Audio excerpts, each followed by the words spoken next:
Hello guys, मेरे YouTube channel tech and CNC hub में आपका स्वागत है। आप इस वीडियो में देख सकते हैं कि एक सीएनसी मिलिंग में एक रोबोट कैसे काम कर रहा है। इस रोबोट में भी सीएनसी में जैसे डाटा इनपुट करते हैं, इसमें भी डाटा इनपुट करके इसको पोजीशन दिया जाता है, तब ये ऑटोमेटिकली काम करता है। तो आप देख सकते हैं कि किस तरीके से काम कर रहा है। आपने इस वीडियो में देखा अभी कि एक सीएनसी में रोबोट कैसे काम कर रहा है। अब इसको देख के आपको ये समझ में आ गया होगा कि टेक्नोलॉजी कितना एडवांस हो चुका है। एक समय था प्राचीन सभ्यता जब गोल और बेलनाकार वर्क को बनाने के लिए सोचा गया और जिसमें बनाया गया, एक तो उसमें ह्यूमन पावर लगा और दूसरा दो लोग मिलके उसको बना पाए।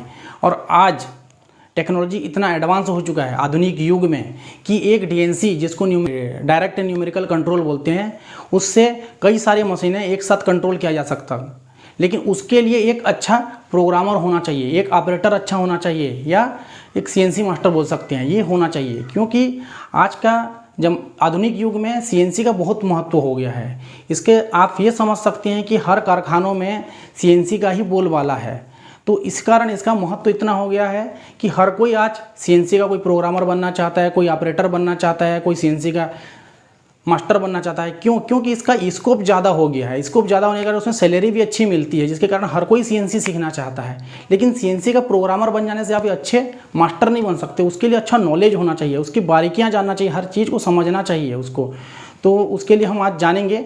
और सीएनसी का महत्व इससे भी आप समझ सकते हैं कि आज के ज़माने में ITI हो, चाहे डिग्री हो, डिप्लोमा हो, हर चीज़ में ये ऑटोमेटिक मशीनें जो है सीएनसी, डीएनसी, एनसी, ये सब को इंक्लूड कर दिया गया है। जिस कारण हर कोई चाहता है सीएनसी के बारे में जानना, क्योंकि कारखानों में आजकल ज़्यादा इसका यूज़ हो रहा है। तो आज के हम क्लास में जानेंगे जिसका पहला कदम, सीएनसी सीखने से पहले आपको अच्छा अगर मास्टर बनना है तो उसका पहला कदम स्टेप बाय स्टेप जाएंगे तो आपको अच्छे से समझ में आएगा सीएनसी। आप एक प्रोग्राम बस सीख जाने से आप अच्छे से ऑपरेट नहीं कर पाओगे। तो उसके लिए आपको हर चीज़ जानना चाहिए, A to Z। तो जिसका हम पहला कदम आज बोल सकते हैं सीएनसी का, वो उसके लिए हम सीखेंगे आज मशीन क्या है, मशीन के टाइप्स ऑफ मशीन क्या हैं, मशीन टूल्स, इसके पर्पस क्या हैं, लेथ मशीन का प्रिंसिपल क्या है, लेथ का इंट्रोडक्शन जानेंगे, लेथ का हिस्ट्री जानेंगे और लेथ का विकास जानेंगे। तब ये सब चीज़ें जानने से आपको क्या होगा, एक आपको बेस अच्छा मिलेगा। आपको समझ में आएगा कि कहाँ से बन के आया है ये सीएनसी, कैसे बना है, कैसा वर्क करता है, वो सब आपको मैकेनिज्म भी समझ में आएगा अच्छे से। तो आज के क्लास में स्टार्ट करेंगे इसी को। हाँ, तो गाइस आज हम जानेंगे सीएनसी। जानने से पहले प्राथमिकता जो है, पहले हम ये जानें कि लेथ मशीन इतना डेवलप जो है आपके ज़माने में, उससे पहले उस किस रूप में था, कैसे डेवलप हो के सीएनसी तक आया है, तो उसके बारे में जानेंगे। तो सबसे फर्स्ट जो हम बोलते हैं कि मशीनों की जो जननी है, मशीनों की जननी है लेथ मशीन। लेथ मशीन को बाकी मशीनों का जननी कहा जाता है, क्योंकि 1300 ईस्वी पूर्व में, 1300 ईस्वी पूर्व में मिस्र में गोल वस्तुओं बनाने के लिए उनको आवश्यकता लगी, मतलब ज़रूरत पड़ा कि गोल वस्तुएं बनाया जाए तो बाकी चीज़ें आसानी होगी।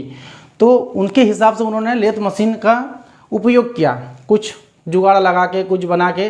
तो 1300 ईस्वी पूर्व में मिस्र में इन्होंने जुगाड़ ऐसा बिठाया, दो पेड़ों के बीच में जो खांचे नुमा रहते हैं वहाँ पे लठ फंसाए। जिस लकड़ी को गोल करना था उसको फंसाया गया है। तो उनको ढूंढना पड़ता था कि कहाँ पे ऐसी दो पेड़ें मिले जहाँ पास में पेड़ हो और उसमें दोनों में भी नुमा हो, खांचे नुमा, तो जहाँ पे उसको लठ को फंसाया जाए। तो आप देख सकते हैं इसमें कि कैसे फंसाया गया है। उसको फंसाने के बाद उसको क्या करते हैं, और जो डाली है पेड़ के डाली से रस्सी फंसाया गया है और वर्क में उसको घुमा के फंसाया गया। उसके बाद वो आप देख सकते हैं रेड कलर का जो एरो है, एक व्यक्ति खींच सकता है उसको खींचेगा तो वर्क घूमेगा, क्योंकि डाली नीचे होगा और उसको मूव देगा और वो घूमेगा। तो दूसरा व्यक्ति जो ग्रीन कलर का एरो दिख रहा है वहाँ पे खड़ा रहेगा और नुकीली किसी कठोर वस्तु से उसको छीलेगा। तो वो जो आप लठ लगाए हैं वो क्या होगा, वो धीरे धीरे घिसेगा उसको और वो गोलनुमा आएगा। तो 1300 ईस्वी पूर्व में इन्होंने क्या किया, इसका प्रयोग करके इन्होंने गोलनुमा वर्क बनाया और ये प्राचीन काल में किए। उसके बाद क्या हुआ, मध्यकाल में ये जो दो लकड़ियों के बीच में एक लठ जो घुमा रहे हैं, इसके लिए हम लकड़ी ढूंढना पड़ता था, पेड़ ढूंढना पड़ता था कि जहाँ पे हम फंसा के घुमा सकें। उसके बाद इन्होंने क्या किया, दो लकड़ी के खूंटियों को गाड़े और वहाँ पे इसको फंसा के कार्य करने लगे। तो ये मध्यकालीन काल में इतना ज़्यादा इसका उपयोगिता सिद्ध हुआ कि ये यूरोप के मैक्सिमम हिस्सों में इसका उपयोगिता फैल गया और औद्योगिक क्रांति में ये उपयोगिता सिद्ध किए। औद्योगिक क्रांति में इन्होंने उपयोगिता सिद्ध करने के कारण इसका धीरे धीरे डेवलप हुआ। तो आगे हम जानते हैं कि इसका विकास कैसे हुआ।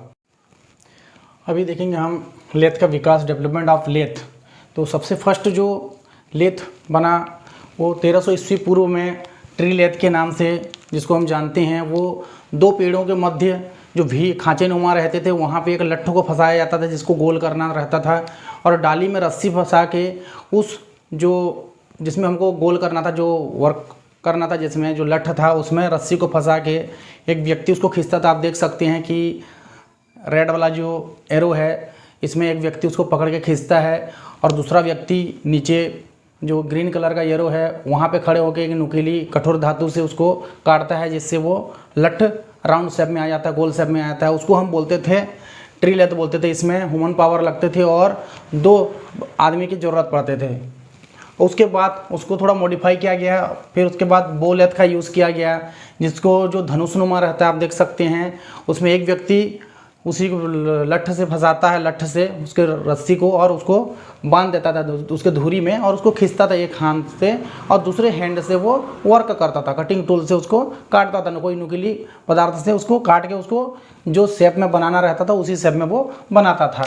उसके बाद आते हैं हम स्प्रिंग पुल लेथ। उसको फिर मॉडिफाई करके आप देख सकते हैं इसमें कि एक ऊपर एक छड़ी नुमा है जो स्प्रिंग से सेट रहती है, उसको हम नीचे रस्सी में पैर से दबाते हैं, पैडल रहता है तो वो घूमता है, जो वर्क है उसमें फंसा रहता है रस्सी, जिसके कारण वो मूव करता है। देना है जो शेप बनाना है उसको हम बनाते हैं, तो वो है स्प्रिंग पोल लेथ।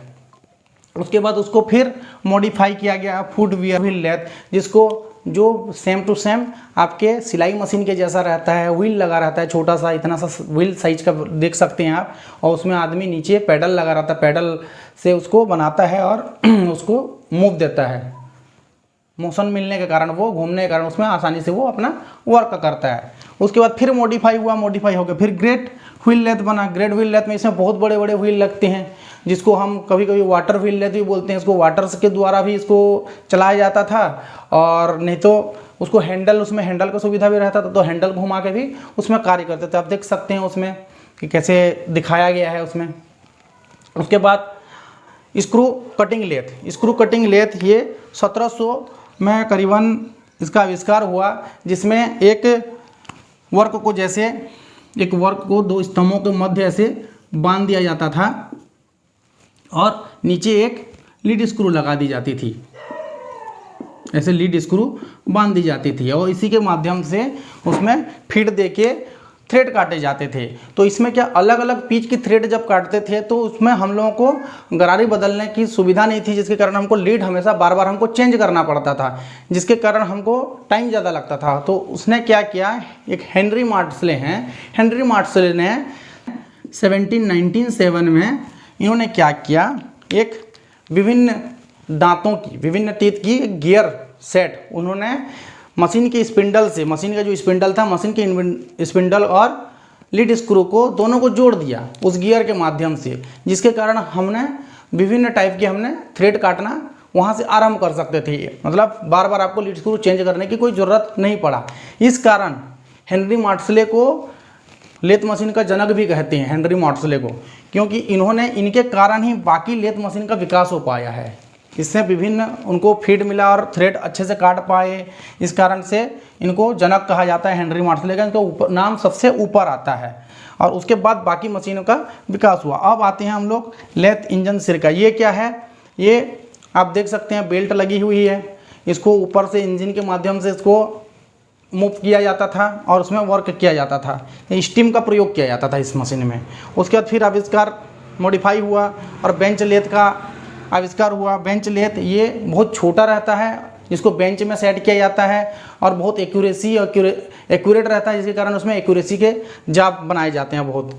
अब आते हैं हम लोग engine lathe, centre lathe. Engine lathe, centre lathe, engine lathe को ही हम सेंटर लेथ बोलते हैं। इसको हम पहले जब बिजली नहीं थी, इलेक्ट्रिसिटी का डेवलप नहीं हुआ था, तब स्टीम से चलाया जाता था इस लेथ को। स्टीम से चलाने के कारण इसको स्टीम लेथ भी बोलते हैं। इसको सबसे फर्स्ट इसको स्टीम लेथ बोलते थे। उसके बाद जब इलेक्ट्रिसिटी सब तरफ से डेवलप हो गया और इलेक्ट्रिसिटी के मोटर लगाए गए हर लेथ मशीन में, और मोटर से उनको विभिन्न मूव दिए गए, उसको रेंज मिला, एक अलग अलग आरपीएम मिला, जिसके कारण से लेथ मशीन, उसको आप सेंटर लेथ मशीन बोलते हैं इसको।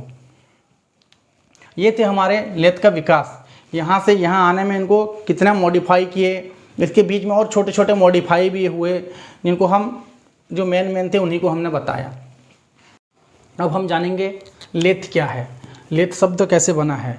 तो लेथ जो है अंग्रेजी के शब्द से बना है, जिसको हम पेड़ के तने को हम लथ बोलते हैं, पेड़ के तने को हम लथ बोलते हैं, और इसी शब्द से लेथ शब्द का जन्म हुआ है। पेड़ के तने को हम लत बोलते हैं और इसी शब्द से लेथ शब्द का जन्म हुआ है। अब हम आते हैं इसके इंट्रोडक्शन में, इसके परिचय, लेथ का परिचय। मानव ने सभ्यता के प्रारंभ में ही गोल वस्तुएं जैसे पहिया हो गया, बेलन हो गया, बेलनाकार सेप्ट हो गया, इनका महत्व को उन्होंने समझ गया था, जिसके कारण उनके महत्व जो हैं वो सहायक उपयोग सिद्ध हुए। उपयोग सिद्ध कैसे हुए? जैसे भारी सामान को ढोने के लिए, यहाँ से वहाँ ढोने के लिए उनको व्हील चाहिए बनाना, व्हील की ज़रूरत पड़ी तो व्हील बना, और जैसे उनको बर्तन बनाने के लिए और युद्ध स्तर के विभिन्न प्रकार के हथियार बनाने के लिए उनको ये उपयोग सिद्ध हुआ। तो ये उपयोग सिद्ध होने के कारण उन्होंने उन्नत विधियाँ खोज जारी रखा। उनके खोज के परिणाम स्वरूप उन्होंने लेथ मशीन जैसे उपयोग मशीन टूल का निर्माण किया। शुरू में ही गोल वस्तुओं के निर्माण के लिए उन्होंने सबसे फर्स्ट लेथ मशीन, खराद मशीन का निर्माण किया। इस कारण लेथ मशीन को मशीनों की जननी कहा जाता है। जानेंगे लेथ मशीन। लेथ मशीन क्या है? लेथ मशीन एक मशीन टूल है जिसमें कार्यखंड को पकड़कर उसमें खराद संक्रिया की जाती है, जिसको बोलते हैं टर्निंग ऑपरेशन की जाती है, और टर्निंग ऑपरेशन करने के कारण इसको हम टर्निंग मशीन भी बोलते हैं, लेथ मशीन को।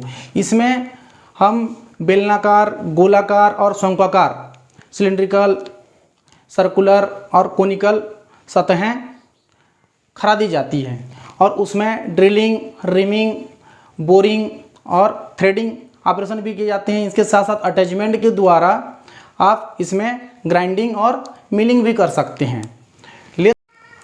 लेथ मशीन ऐसा मशीन टूल है जिसमें कार्यखंड को पकड़कर अक्ष में घुमाई जाती है, और इसमें कटिंग टूल के द्वारा अक्ष के समांतर घुमाऊ अक्ष के ये वर्क जो है यहाँ पे रोटेट कर रहा है, तो इसी ऐसे रोटेट करते रहेगा, और इसमें कटिंग टूल को अक्ष के समानांतर मतलब ये पैरेलल में से जाएगा, काटेगा, फेंट देगा, तो कार्य अक्ष के समानांतर या उसके लंब रूप में, या फिर उसको कार्य को किसी कोण में, कटिंग टूल को किसी कोण में चल करके कटाई करती है कटिंग टूल, और वर्क पीस जो है अक्ष में अपना रोटेट करती है, उसको चक में होल्ड किया जाता है और रोटेट किया जाता है। इस लेथ मशीन में छोटे से छोटे कार्यखंड से लेकर बड़े से बड़े कार्यखंड जैसे जनरेटरों के रोटर और टरबाइनों के सेप्ट तक खरादे जाते हैं इसमें। अब हम जानेंगे lathe and its principle of working, मतलब लेथ और इसके कार्य सिद्धांत। तो लेथ की परिभाषा ऐसे मशीन टूल के रूप में दी जा सकती है जो कार्य को दो केंद्रों के मध्य, केंद्र इसके कहे जाने वाले, एक लाइफ सेंटर और एक डेड सेंटर, दोनों के मध्य ये जो सेंटर हैं दोनों दृढ़ और समर्थ रहते हैं, रिजिड और कैपेबल रहते हैं, दोनों के मध्य पकड़ता हो, इसका कार्य जो है दोनों सेंटरों के मध्य पकड़ता हो वर्क को, और वो वर्क जो है अपनी अक्ष में घूमता है। अपनी अक्ष में इसको पकड़ के, अपनी अक्ष में दोनों सेंटर के मध्य जॉब को पकड़ के घुमाने में समर्थ होने के कारण, ये जो मशीन है दोनों सेंटरों के मध्य वर्क को पकड़ के घुमाने में समर्थ होने के कारण इसको हम सेंटर लेथ भी कहते हैं। और यही इसका प्रिंसिपल है कि ये इसका वर्क जो है पूरा सेंटर टू सेंटर काम होता है, एक्सिस में काम होता है। एक्सिस में काम होने के कारण इसको हम सेंटर लेथ बोलते हैं। इसमें सेंटर टू सेंटर काम करने के लिए क्या होता है, एक फेस प्लेट लगाया जाता है। फेस प्लेट में हम एक डॉग कैरियर के माध्यम से इसको वर्क को होल्ड करते हैं, और सेंटर लगा रहता है जिसको हम बोलते हैं लाइफ सेंटर, क्योंकि ये स्पिंडल आरपीएम देते हैं तो स्पिंडल के साथ मूव करता है, और ये स्पिंडल के साथ मूव नहीं करता, ये वर्क के साथ मूव करता है। हम इसको चाह के घुमा नहीं सकते, इस कारण इसको हम डेड सेंटर बोलते हैं, जो टेल स्टॉक में लगा रहता है, और ये हेड स्टॉक में लगा रहता है। और इस जो होल्ड करता है ये इसको लेथ डॉग बोलते हैं, डॉग कैरियर बोलते हैं। ये बेंड लेथ डॉग है, और ये मोशन, ये मूव हो रहा है। ये डेप्थ ऑफ कट, ये टूल है कटिंग टूल, कटिंग टूल इसमें डेप्थ ऑफ कट लेके ये फीड दे रहा है इस साइड। ये इसका एक्सिस लाइन है, इस एक्सिस में वर्क मूव करता है और उसी एक्सिस में पूरा टोटल वर्क होते हैं। अब हम आते हैं लेथ के प्रकार, टाइप्स ऑफ लेथ। तो सबसे फर्स्ट आते हैं बेंच लेथ। बेंच लेथ क्या होती है? ये बहुत ही छोटे आकार की लेथ होती है और इसको बेंच में हम लोग फिट करते हैं बेंच में, और ये बहुत एक्यूरेट होती है। बहुत एक्यूरेट होने के कारण उसमें एक्यूरेसी वाले काम ज़्यादा किए जाते हैं और ये बहुत प्रिसीजन वर्क करते हैं। और दूसरी इसमें सब ऑपरेशन कर सकते हैं, बहुत सारे ऑपरेशन इसमें की जा सकती है, बट इसमें छोटा लेथ होने के कारण बहुत बड़े वर्क पीस को नहीं कर सकते, छोटे छोटे वर्क पीस का उत्पादन कर सकते हैं। अब आते हैं हम लोग स्पीड लेथ। स्पीड लेथ इसको 1200 से 3600 आरपीएम में उसको हम लोग चला सकते हैं। इसके इसलिए डिजाइन किया जाता है इसको स्पीड लेथ, इसलिए इसको स्पीड लेथ बोलते हैं, क्योंकि इसके हेडस्टॉक स्पिंडल को हम लोग 1200 से 3600 आरपीएम में चला सकते हैं, वैसे डिजाइन किया जाता है। और इसका जो प्रयोग है हम लोग वहाँ पे करते हैं जहाँ पे लाइट कट दिया जाता है और हाई आरपीएम में चलाना रहता है, जैसे लकड़ी को खरादने के लिए और मेटल की स्पिनिंग के लिए, सेंटरिंग के लिए और पॉलिशिंग करने के लिए इसका उपयोग किया जाता है। और इसका हेडस्टॉक स्पिंड का हाई आरपीएम होने के कारण उसको स्पीडर लेथ भी बोलते हैं, स्पीड लेथ को स्पीडर लेथ भी बोलते हैं। अब हम आते हैं इंजन लेथ या सेंटर लेथ। इसको इंजन लेथ का नाम इसलिए पड़ा क्योंकि पहले इलेक्ट्रिसिटी का प्रॉब्लम था, सब जगह पे इलेक्ट्रिसिटी नहीं होने के कारण स्टीम से चलाया जाता था। स्टीम से चलाने के कारण इसको, स्टीम इंजन से चलाने के कारण इसको इंजन लेथ बोलते थे। अब इसको सेंटर लेथ बोलते हैं क्योंकि हर मशीनों में एक अलग मोटर लगाया गया है, इलेक्ट्रिक मोटर लगाया गया है जिसको पावर सप्लाई करता है और घूमता कार्य करता है। सेंटर लेथ के बारे में हमने अभी अच्छे से बताए हैं, उसका सिद्धांत, प्रिंसिपल वगैरह। Tool room lathe. Tool room lathe engine lathe जैसा ही होता है, बट इसमें अतिरिक्त संलग्नियाँ लगी रहती हैं। यथार्थता और परिशुद्धता की आवश्यकता के लिए अतिरिक्त संलग्नियाँ लगी रहती हैं, जैसे उसको अटैचमेंट बोलते हैं। जैसे टेपर टर्निंग अटैचमेंट हो गया, उसका कॉलेड हो गया, चक हो गया है, फॉलोअर रेस्ट हो गया जिसको स्टडी रेस्ट भी बोलते हैं, वो सब संलग्नियाँ लगी रहती हैं। इसका जो आरपीएम रहता है ये 2500 आरपीएम तक रहता है और इसका बेड का जो साइज रहती है 135 से 180 सेंटीमीटर तक इसका बेड की लंबाई में मिलता है ये। और इसका जो अधिकतर उपयोग है, इस मशीनों का उपयोग डाइयों, गेज और कटिंग टूल्स वगैरह बनाने के लिए इसका उपयोग किया जाता है। जहाँ पे प्रिसीजन वर्क का प्रयोग किया जाता है, प्रिसीजन वर्क बनाना रहता है, वहाँ पे उपयोग किया जाता है। और ऐसे कार्यों में किया जाता है जिसमें एक्यूरेसी की हमको ज़रूरत हो, वहाँ पे हम टूल रूम लेथ का प्रयोग करते हैं। ये टूल रूम लेथ जो है, इसका बेड साइज इंजन लेथ से कम रहता है, थोड़ा सा कम रहता है, लेकिन इसकी स्पीड और फीड का जो रेंज रहता है वो काफ़ी बड़ा रहता है, जिस कारण उसको हम लोगों को एक्यूरेसी ज़्यादा प्राप्त होता है। अब हम आते हैं special lathe, special purpose lathe भी बोलते हैं इसको। तो इस लेथ में ऐसे डिजाइन, इस लेथों को ऐसे डिजाइन किया जाता है कि ये एक ही प्रकार के कार्य करते हैं। और ये जो लेथ हैं इंजन लेथ से थोड़ा श्रेष्ठ रहते हैं। क्यों? क्योंकि इस लेथ में मास प्रोडक्शन के लिए जैसे एक ही प्रकार का वर्क आपको प्रोडक्शन देना है तो उसी प्रकार के वर्क ही निकलेंगे, दूसरा नहीं बना सकते आप उसमें। जैसे इसमें वही लेथ होते हैं, जैसे आपका हो गया crank shaft lathe, cam shaft lathe, wheel lathe, duplicating lathe, T lathe, vertical lathe, ये सब लेथ इसी स्पेशल लेथ में आते हैं। इसको बोलते हैं स्पेशल पर्पस लेथ भी बोलते हैं। ये थे हमारे लेथ के प्रकार। अब आते हैं हम लोग कैपिस्टन एवं टरेट लेथ में। ये मशीन वर्ग जो है एक महत्वपूर्ण मशीन वर्ग में आता है क्योंकि इसको मास प्रोडक्शन में यूज़ किया जाता है और ये सेमी ऑटोमेटिक टाइप प्रकार की मशीनें हैं। और इसमें कार्य करने के लिए, इसका टरेट हेड को सेट करने के लिए एक अति कुशल कारीगर की आवश्यकता पड़ती है। उसके बाद कम कुशल कारीगर भी उसमें कार्य कर सकता है। ये होता है कैपिस्टन और टरेट लेथ। अब हम मानते हैं ऑटोमेटिक लेथ्स।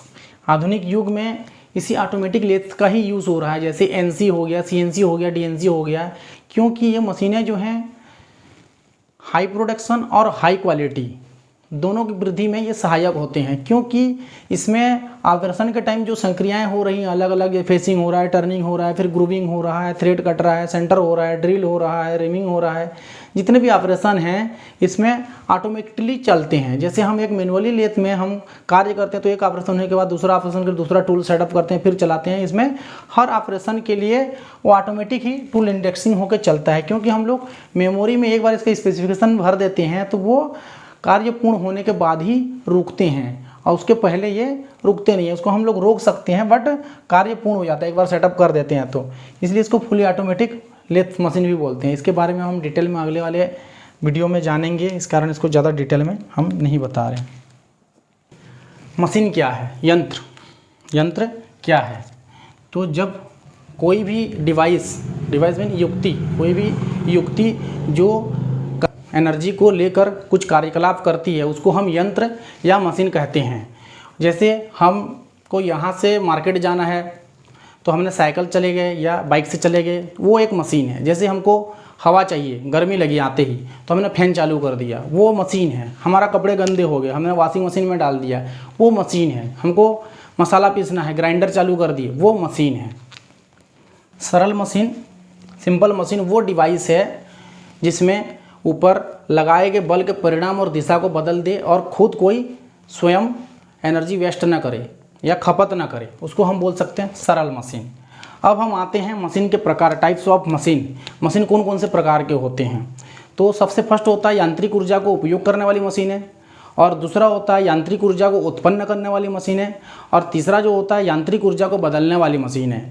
तो ये क्वेश्चन, इसको पॉइंट को नोट किया जाए तीसरे वाले को, क्योंकि ये क्वेश्चन मैक्सिमम कैंपस सिलेक्शन में पूछे जाते हैं कि ऐसी कौन सी मशीन है जो यांत्रिक ऊर्जा को विद्युत ऊर्जा में बदलते हैं। तो उसके लिए होता है जनरेटर। एक जनरेटर है जो यांत्रिक ऊर्जा को विद्युत ऊर्जा में चेंज कर देती है, और इसका जो सिद्धांत में काम करती है, जनरेटर जिस सिद्धांत में कार्य करती है उसको हम बोलते हैं डायनामो। अब हम जानेंगे मशीन टूल, जिसको बोलते हैं यंत्र औजार। मशीन टूल क्या है? उन यांत्रिक युक्तियों को या औजारों को मशीन टूल कहते हैं। यांत्रिक युक्ति मीन मैकेनिकल डिवाइस, औजार मीन टूल को, उन यांत्रिक युक्तियों को या टूल्स को, औजार को हम मशीन टूल कहते हैं जो पावर संचालित हैं, शक्ति संचालित हैं, और जिनका उपयोग मशीनिंग ऑपरेशन के द्वारा धातु के कलपुर्जे के निर्माण में होता है, उसको हम बोलते हैं मशीन टूल। इसको हम ये भी बोल सकते हैं कि जो एक ही समय में कार्य को और टूल को रखने और कार्य करने में सक्षम हो, उसको हम बोल सकते हैं मशीन टूल। अब हम जानेंगे यंत्र औजार के उद्देश्य, purpose of machine tool. Machine tool का उद्देश्य क्या है? मशीन टूल्स का उद्देश्य क्या बोलता है? मशीन टूल उद्देश्य अतिरिक्त सामग्री को काटना, एक्स्ट्रा मटेरियल को काट कर हटाना, और कार्य को या काम को आवश्यक शेप, साइज, फिनिश में लाना होता है, इसका उद्देश्य। आज की इस वीडियो में हमने लेथ मशीन के बारे में काफ़ी कुछ जाना, उसके जो हिस्ट्री है, उसके डेवलपमेंट कैसे हुआ, उसको कौन कौन से टाइप्स हैं, काफ़ी कुछ हमने जाना। इसके बाद हम ये जो पूरी तरीके से मैनुअल मशीन है, इसके बाद हम जाएंगे कैपेसिटर और टर्रेट लेथ में जो सेमी ऑटोमेटिक मशीन रहती हैं। और आज की इस वीडियो में जो पॉइंट्स थे आप लोगों को अच्छा लगा, प्लीज़ आप कमेंट्स करिए, और मेरे सपोर्ट के लिए एक सब्सक्राइब ज़रूर करें। धन्यवाद।